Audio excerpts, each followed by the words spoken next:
आज आपण येथे ज्वारीची भाकर बनवण्याची संपूर्ण पद्धत बघणार आहोत।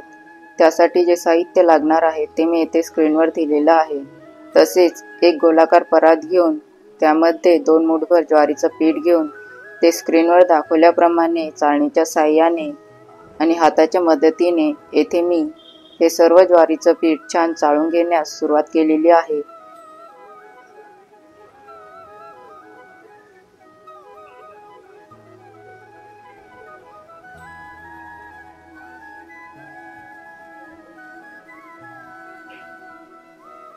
ज्वारीचं पीठ येथे छान चाळून झाल्यानंतर त्यामध्ये स्क्रीनवर दाखवल्याप्रमाणे थोडं थोडं पाणी घालून घेऊन येथे मी हे पीठ ओलं करून घेत आहे। जेव्हा आपल्या इथे ज्वारीचं पीठ ओलं होतं तेव्हा आपल्याला येथे त्याचा गोळा बनवून घ्यायचा आहे।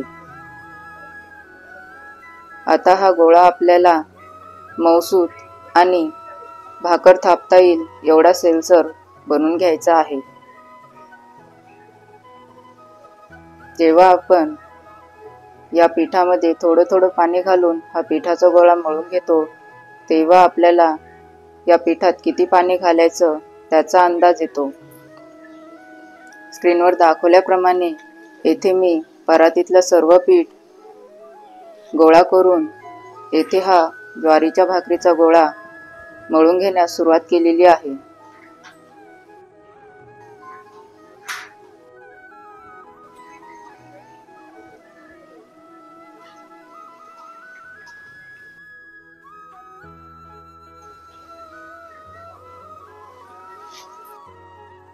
येथे मी तळहाताच्या साहाय्याने हा पिठाचा गोळा 4 ते 5 वेळा छान मळून घेतल्यामुळे येथे आपलं पीठ छान मऊसूत आणि एकजीव होतं।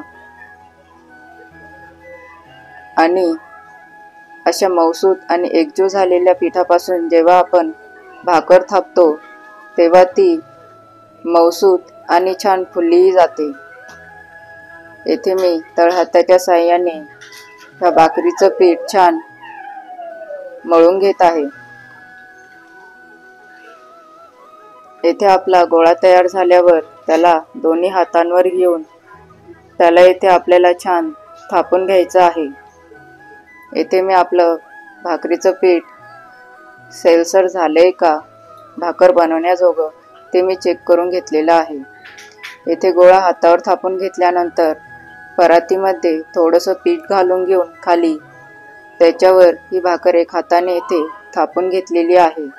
त्यानंतर दोन्ही हातांना थोडंसं पीठ लावून घेऊन ही भाकर दोन्ही हाताने गोलाकार थापून घेण्यास सुरुवात केलेली आहे। भाकर थापताना आपल्याला हलक्या हातानेच ही भाकर संपूर्ण थापून घ्यायची आहे। जसजशी आपली भाकर मोठी होते तेव्हा किनारीला सुद्धा आपल्याला हलक्या हाताने ही भाकर थापून घ्यायची आहे। आणि ही भाकर आपल्याला मीडियम बनवायची आहे। जेव्हा आपण तिला मीडियम बनवतो तेव्हा ती दिवसभर मऊसूत राहते आणि छान फुलली सुद्धा जाते। येथे तवा मी 5 मिनिटं आधीच गरम करून ठेवलेला होता आणि त्यावर ही भाकर टाकून घेऊन तिच्या वरच्या बाजूवर थोडंसं पाणी लावून घेत आहे। अशा पद्धतीने जेव्हा यावर पाणी लावून घेतो तेव्हा तिची जी खालची बाजू असते ती छान भाजली जाते। हे पाणी सुकायच्या आतच आपल्याला तिला उलथणीने पलटून घ्यायचं आहे आणि 5 मिनिटं आधीच गॅस गरम केल्यामुळे आपली भाकर ही वरतून छान भाजली गेलेली दिसत आहे। 5 मिनिटांनंतर आपली भाकर येथे खालूनही छान भाजलेली आहे। आता तिला मी येथे गॅसवर भाजून घेण्यास सुरुवात करत आहे। उलथणीच्या साहाय्याने आपल्याला ही भाकर गॅसवर मीडियम गॅसवर स्क्रीनवर दाखवल्याप्रमाणे चारी बाजूंनी भाजून घ्यायची आहे।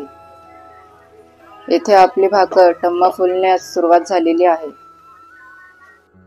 मधून मधून आपल्याला ही भाकर हातावर घेऊन चेक करून घ्यायची आहे।